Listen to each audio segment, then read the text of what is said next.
이 세계 정복사를 보면 정복자 중 가장 넓은 땅을 차지한 사람이 몽골 제국의 징기스칸이라 그러더라고요. 그 정복한 땅이 무려 세계 지도를 그리면 절반이나 차지한다고 얘기를 해요. 알렉산더 대왕의 2배였답니다. 히틀러의 4배였다 그러고요. 나폴레옹의 7배였다 그래요. 최초로 동양이 서양을 침범하고 지배했던 인물이라 그래요. 또 유일하게 유목민이 정착민을 무너뜨린 자가 그였답니다. 징기스칸이 그렇게 넓은 땅을 정복할 수 있었던 이유에 대해서 역사가들은 이렇게 분석을 해 놓았더라고요. 탁월한 전략과 전술 때문이었더라고요.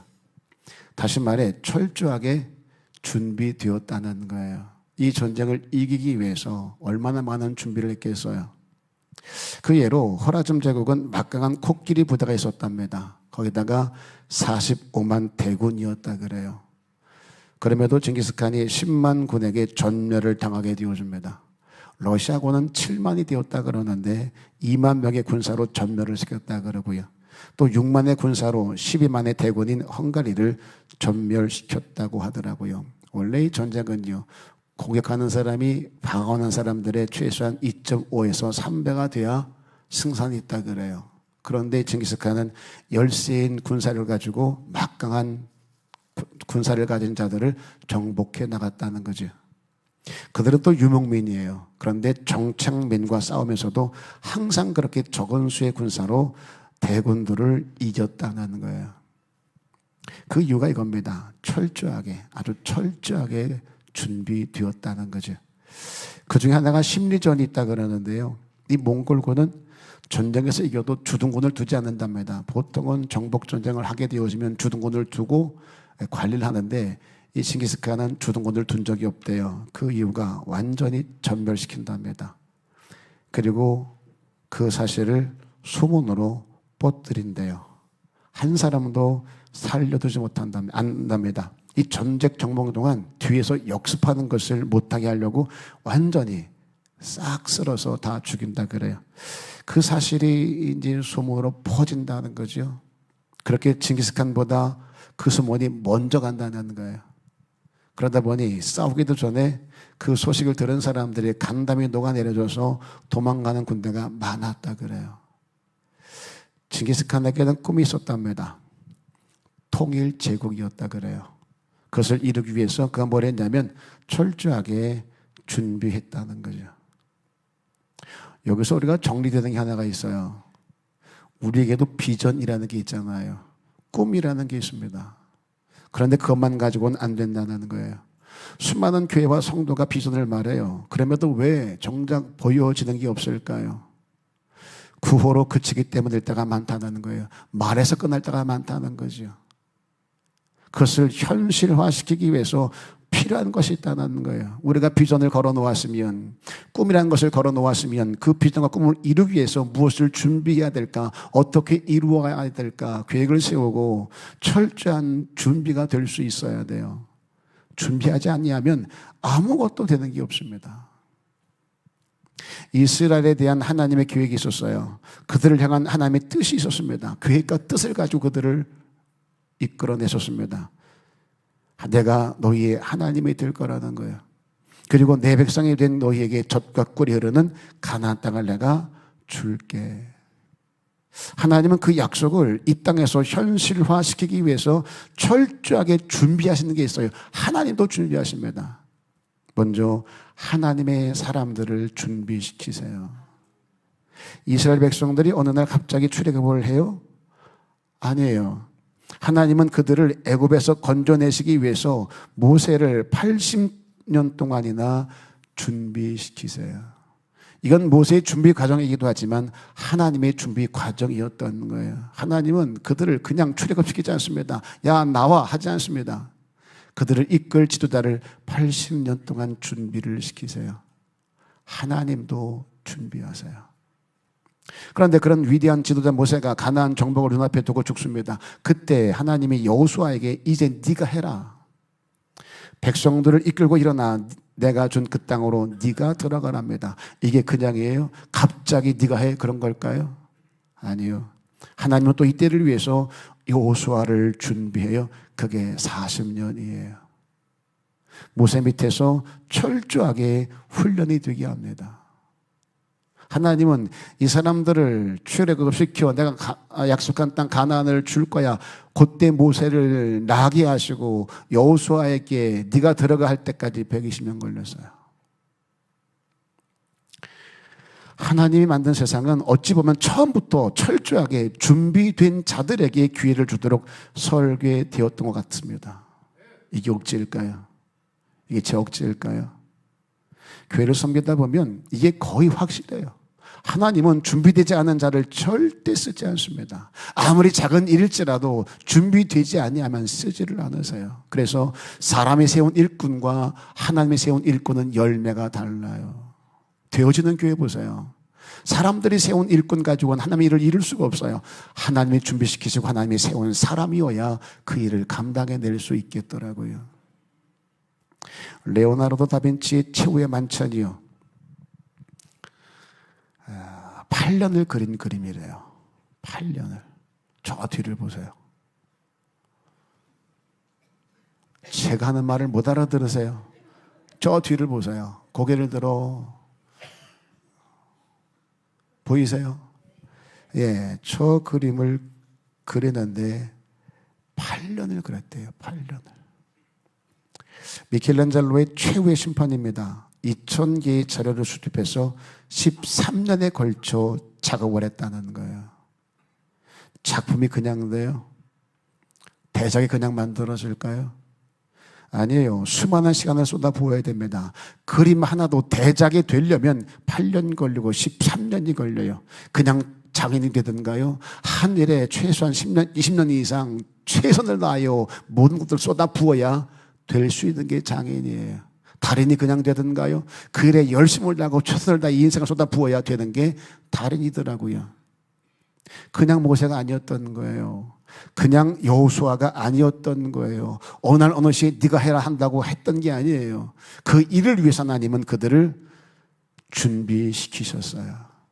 이런 과정, 저런 아픔, 이런 고통, 이런 잃어버림, 이런 넘어짐, 쓰러짐들을 다 지나게 하시면서 하나님이 쓸 수 있는 사람으로 준비되어 가고 있었던 거예요.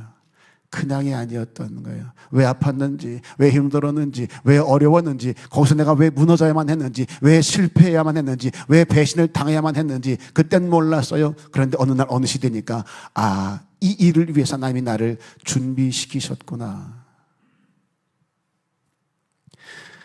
오늘 새힘교회요. 여기까지 오는데 40년이에요. 그냥 40년인가요? 얼마나 많은 시간, 얼마나 많은 눈물이 있었을까요? 얼마나 많은 사연이 있었을까요? 그것들을 다 묻어두고 그 위에 세워진 게 오늘의 새힘교회예요. 그냥 된 거 아니에요. 하나님이 이 새힘교회, 이 건물 하나 달랑 만들어 놓으시려고, 여러분 하나 구원시키려고 40년간 준비시켰을까요? 저는 아니라고 봐요. 이 과정을 통해서 진짜 이루실 일이 있기에 오늘 저와 여러분들을 만나게 하시고 새힘교회를 섬기게 하신 게 아닐까. 또 그 일을 이루기 위해 우리만 가지고 안 되겠으니 또 다른 사람들을 보내주시며 함께 어우러지게 하지 않을까. 우리 새힘교회가 부흥된다면 그 이유여야 돼요. 하나님의 뜻과 계획을 이루기 위해서 우리 힘과 능력은 부족하니 하나님 일꾼들을 더 보내주세요. 힘들을 더 보태주세요. 우리가 부흥할 이유가 바로 여기 있어요. 상처도 생겼고 갈등도 있었지만 그게 그냥이 아니었던 거죠. 거기서 내가 만들어주고 준비되어졌던 거예요. 우리를 통해 이루시기 위해서 우리에게 심으신 하나님의 뜻이 분명히 있습니다. 그것을 우리는 비전이라고 얘기합니다. 그것을 우리 사회 현장에서 그리고 우리 삶의 현장에서 현실화시키기 위해서 지금도 우리를 준비하고 있다는 거죠. 이 두 탐험대가 난급점을 정복하려고 길을 떠났답니다. 시점이 어떤지는 모르겠어요. 하나는 노르웨이 아문센이라는 사람이었답니다. 또 한 사람은 영국의 스콧 경이었다 그래요. 아문센은 썰매를 준비했답니다. 그리고 썰매를 에스키모 개가 끌게 했다 그래요. 대원들은 그 지리에 밟고 썰매를 몰 줄 아는 사람으로 했다 그래요. 그렇게 아몬세는 단 한 사람의 낙오자도 없이 남극점을 정복하고 돌아왔답니다. 그런데 이 스콧경은요, 모터가 달린 썰매를 준비했다 그래요. 짐은 망아지 등에 싣고 갔습니다. 생각에, 야, 걔들보다 야, 썰매가 훨씬 빠르지 않겠냐, 힘이 있지 않겠냐, 그럼 빠른 시간 갔다 오겠다. 야, 신박하네, 준비를 철저히 했네 라고 생각을 했다 그래요. 그런데 떠난 지 얼마 안 돼 모터가 얼어 터져 버립니다. 망아지는 동상에 걸려 쓰러집니다. 결국 스콧경과 탐험대원들은 전부 얼어 죽습니다. 돌아온 사람이 없다 그래요. 어떻게 준비했느냐? 이게 우리의 비전과 우리의 꿈들의 결국을 결정하게 되어진다는 거예요. 떠난다고 다 되는 게 아니라는 거죠. 한다고 다 되는 게 아니라는 거예요. 품었다고 다 이루어지는 게 아니라는 거죠. 그 일들을 위해서 얼마나 준비되었느냐, 철저하게 준비되었느냐. 꿈이 아무리 크고 계획이 아무리 완벽하다 할지라도 준비되지 않으면 현실화가 되지 않습니다. 괜히 아픈 거 아니에요. 괜히 그냥 힘든 거 아니에요. 왜 나만 겪는 고난이냐고 원망하지 말랍니다. 하나님이 우리로 하여 거기를 지나게 하신 이유가 분명히 있다는 거예요. 아니, 지나야만 되겠기에 지나게 하신 과정들이라는 거예요. 하나님의 약속을 이 땅에, 우리 사역의 현장에, 우리 삶의 현장에서 현실화시키기 위해서 나를 준비하는 과정이라는 거죠. 그러니 대충 하지 말자는 거예요. 얼렁뚱땅하지 말자는 거죠. 누구 치맛자락 붙들고, 누구 바지가랑이 붙잡고, 누구 손 붙들고 갈 수 있는 길이 아니라는 말이에요. 내가 준비되어 내 허리띠를 동여매고 내 신발끈을 묶어대고 힘주고 가도 갈까 말까한 길이 그 길이에요. 부탁을 드립니다. 하나님이 나를 어떻게 쓰실지 모르지만 그 일을 이루는데 내가 쓰일 수 있어. 어느 한 구석이라도, 한 귀퉁이라도 맡긴 게 있다면 그 일을 이루기 위해서 나름대로 최선을 다할 수 있기를 주 이름으로 부탁을 드려요. 네가 가라. 그 땅 뒤에서 기도할게. 내가 후원할게. 그런 경우 없어요. 함께 가셔야 돼요. 같이 가셔야 돼요. 누군 100의 짐을 지우고, 누구는 10의 짐을 지우고, 누구는 하나의 짐을 지우고, 그 짐의 무게는 다 다를 수 있겠지만 한 가지 확실한 거, 그 땅을 너희들 모두가 함께 밟았으면 좋겠다예요. 그러니 그 일에 함께 힘을 실어주는 저와 여러분 될 수 있기를 주님의 이름으로 부탁을 드립니다. 하나님의 여호수아를 보고 이제 네가 하라 그래요.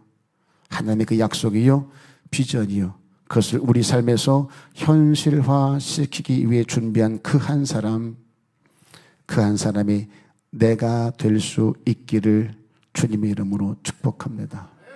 제가 감사한 게 이 지점이에요. 그동안 저를 준비시키시고 새임교회를 앞에 두고 이미 계획하시고 준비하신 그날에 이르러 이제 네가 하라 하신 것 같아서, 그동안 왜 힘들었는지 몰랐어요. 왜 아팠는지 몰랐어요. 왜 이 과정을 지나야만 되는지 몰랐어요. 왜 이렇게 웅덩이에서 헤어나지 못하는지를 몰랐어요. 비전은 주셨고 그 비전을 이루어 갔는데도 불구하고 왜 마음에는 그렇게 무거운 짐이 지워졌는지를 몰랐어요. 그런데 어느 날 어느 시에 주님이 저를 부르시고 이거 네가 해라. 이게 제 감격이고 감사인 거예요. 하나님이 보내셨기에, 또 하나님이 맡기셨기에 전 담대하게 제 모든 것을 쏟아 부을 거예요. 반드시 하나님의 그 뜻이 우리를 통해 이 땅에 이루어짐을 여러분들의 돈으로 반드시 보게 되어질 줄로 믿습니다. 그것을 함께 같이 봤으면 좋겠어요. 인사합니다. 옆 사람에게 힘주어 인사합니다. 끝까지 같이 갑시다. 끝까지 함께 같이 가셔서 그 찬란한 여호와의 영광을 볼 수 있기를 주님의 이름으로 축복합니다. 자, 그런가 하면 또 하나요. 사람을 준비시키시고 이제 그 마음을 붙들어 주시더라는 거예요. 계속 반복해서 하는 말씀이 있어요. 6절에 보면 강하고 담대하랍니다. 7절에도 오직 강하고 극히 담대하랍니다. 9절에도 강하고 담대하라. 두려워하지 말며 놀라지 말라. 계속 마음을 만져주세요.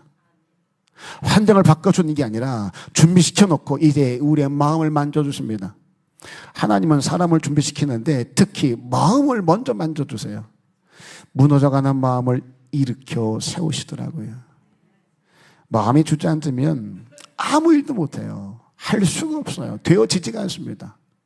낙심한 사람 보세요. 절망에 빠진 사람들 보세요. 얼마나 무기력해졌는지는 몰라요. 환경이 아무리 좋아져도요, 일어나질 못해요. 섣불리 덤벼들질 못해요. 왜? 마음이 무너져 있기 때문에 그래요. 우울증이 왜 무서운 줄 아세요? 이것 때문에 그래요. 마음이 무너져 버려서. 마음이 병든 거거든요. 무릇 내가 지킬 만한 것보다 네 마음을 지키래요. 여기에서 생명이 난다고요.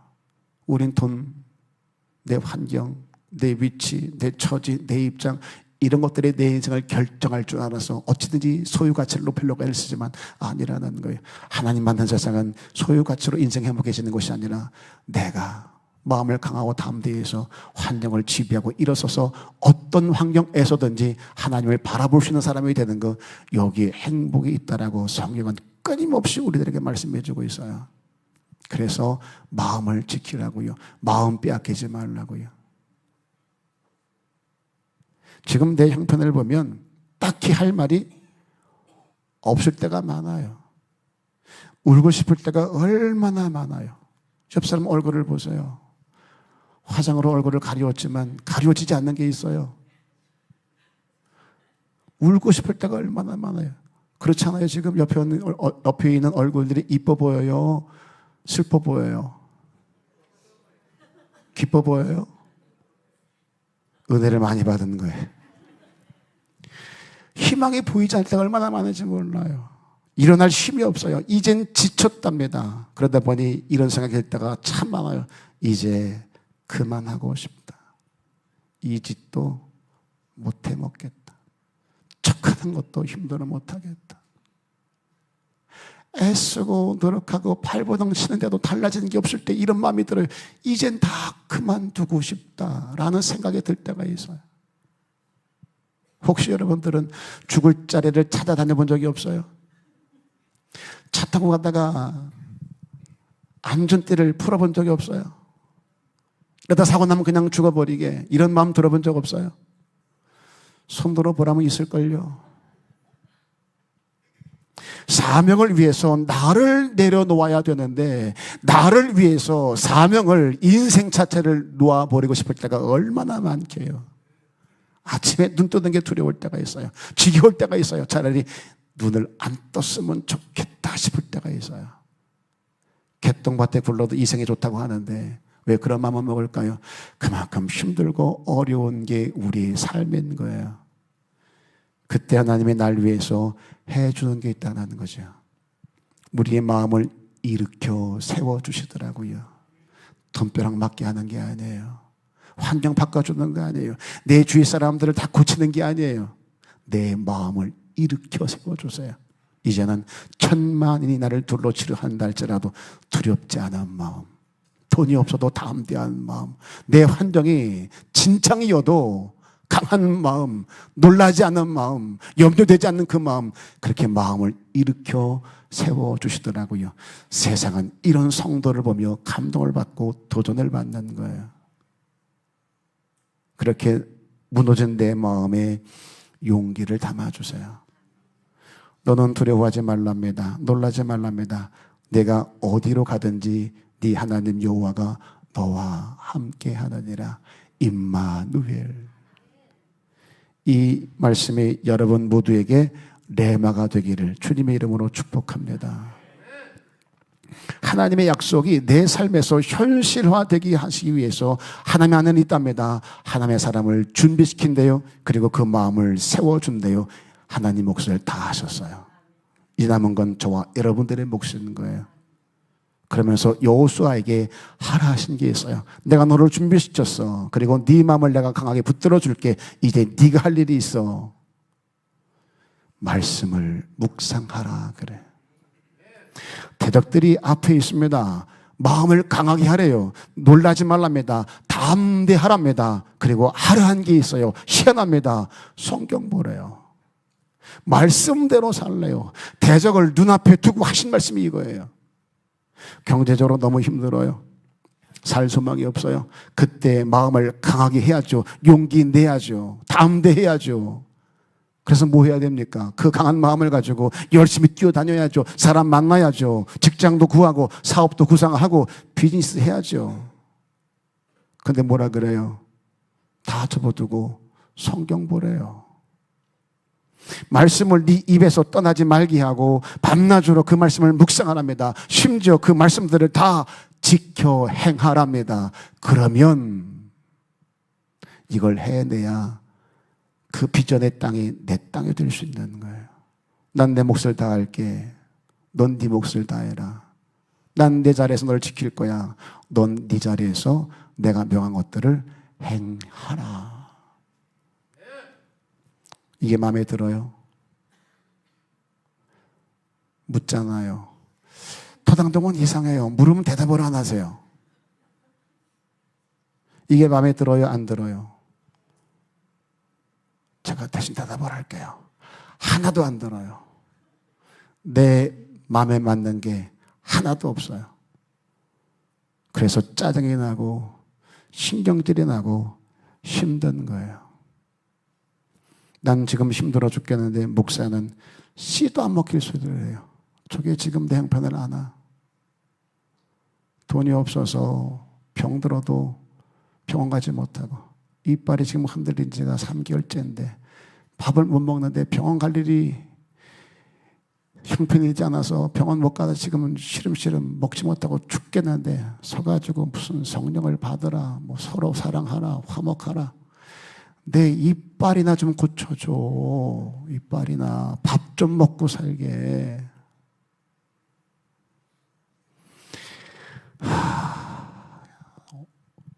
어떻게든 그냥 저걸 죽이고 티 안 나게 살 수 있으면 그래 버리고 싶은 마음이 있어요.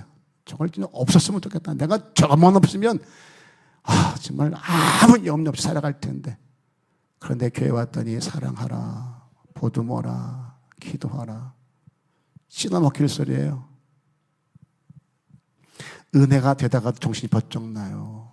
속이 상한 거예요. 왜 하나님까지, 왜 목사까지 나한테 이렇게 힘들게 할까? 뭐 하나 마음에 드는 게 있어요. 잊지 마세요. 기억하셔야 됩니다. 하나님의 의도는 분명해요. 그런 내 마음과 내 생각과 내 형편과 처지를 다 아시는 분입니다. 아시는 그분께서 왜 이렇게 말씀하실까요? 전쟁은 여호와께 속했답니다. 전쟁은 내가 할게. 너는 내가 너에게 준 그 약속을 붙들라는 거예요. 야, 이빨 좀 아프다고 말씀 들을 때 아멘 못하면 그거 이상하지 않니? 내가 네 인생을 책임지고 네 인생에 영광을 주려고 이렇게 애를 쓰는데 그 돈 때문에 낙심해서 원망한다면, 불평한다면 이거 모양 빠지지 않냐? 하나님 일을 망령케 하지 말랍니다. 내가 네 아버지야. 넌 내 백성이야. 내 자녀야. 그런데 내 자녀된 너희들이, 전능한 나를 섬기는 너희들이 그 환경 때문에 원망 불평한다면 내 모양 빠지지 않겠냐? 좀 달라야 되지 않니? 그러니 그 일은 내게 맡기고 너는 네 자리에서 내가 너에게 말한 거 지켜 살려고 애 좀 썼으면 좋겠다. 우리가 다른 건 못해도 이건 해볼 수 있잖아요. 내가 들은 그 말씀, 레마가 된 그 말씀 한 번쯤은 살아보려고 노력은 해볼 수 있잖아요. 그 약속의 말씀이 네 삶 현장에서 현실로 이루어질 때까지 치우치지 말고 그 말씀 꼭 붙들고 달렸으면 좋겠다. 그러면 내가 너 형통하게 해줄게. 전 이 말씀이 조금도 의심이 되지 않습니다. 그냥 믿어줘요. 왜? 하나님은 살아계신 분이고 전능하신 분이고 날 만드신 분이시기에 이거 못 해주겠나? 여기서 형통은 정리 잘 하셔야 될 것이 내가 계획한 것이 그대로 되는 게 아닙니다. 내가 원하는 게 그대로 되는 게 형통이 아닙니다. 하나님의 뜻과 언약이 한치의 오차도 없이 진행되는 것, 이게 여기서 말하는 형통인 거예요. 요셉 보세요. 형들에게 8년 노예로 갔습니다. 보디발의 집에서 누명 쓰고 감옥에 던졌습니다. 그래도 하나님 뭐라 그래요? 그때마다 형통하였더라. 뭐가 형통이요? 보이는 것만 보면 형통 아니지요. 그러나 이게 형통일 수 있는 이유는 지금 내가 종으로 살지만, 지금 내가 누명 쓰고 감옥에 들어가 있지만, 약속의 말씀은 여전히 내 안에서 나를 통해 한치의 오차 없이 이 땅에 이루어지고 있기에, 그래서 형통인 거예요. 나와 관계없이 여호와의 뜻이 날 통해 이루어지고 있다면 내가 죽어도 형통인 것이고, 내가 망해도 형통인 것이고, 내가 병들어도 형통인 거예요. 역으로 내가 지금 잘 먹고 잘 살아, 부유해졌어. 그런데 여호와의 뜻이 여기서 막혀버리면 그건 불통이요, 저주에 있는 거예요. 이게 성경의 시각이에요. 그러니 나와 관계없이 여호와의 뜻이 이루어지고 있다면 형통이니, 이 형통의 복을 받는 저와 여러분 됐으면 좋겠어요. 하나님은 반드시 그 말씀이 내 삶 현장에서 현실화되는 것을 보게 하실 거예요. 그때까지 조금만 더 믿음으로 버텨보자고요. 정리할게요. 하나님은 약속을 이루시기 위해서 나를 준비한대요. 그리고 내 마음을 붙들어 준답니다. 거기서 내가 할 일은 말씀을 살아내는 일이에요. 이거 해보자고요. 하나님은 하나님이 하실 일을 하실 거예요. 여하튼 나를 준비시킬 거예요. 그리고 내 마음을 붙들어 줄 거예요. 담대하게 이제 그 말씀을 이 삶의 현장에서 현실화시키기 위해서 애쓰고 노력하는데 전력을 다하자고요. 지금도 하나님의 뜻은 여전히 우리를 통해서 이루어지고 있기에 우리는 형통한 사람들일 거예요. 세임교회는 형통한 교회일 거예요. 이 확신 가지고 오늘을 믿음으로 살아가는 저와 여러분 될 수 있기를 주님의 이름으로 축복합니다.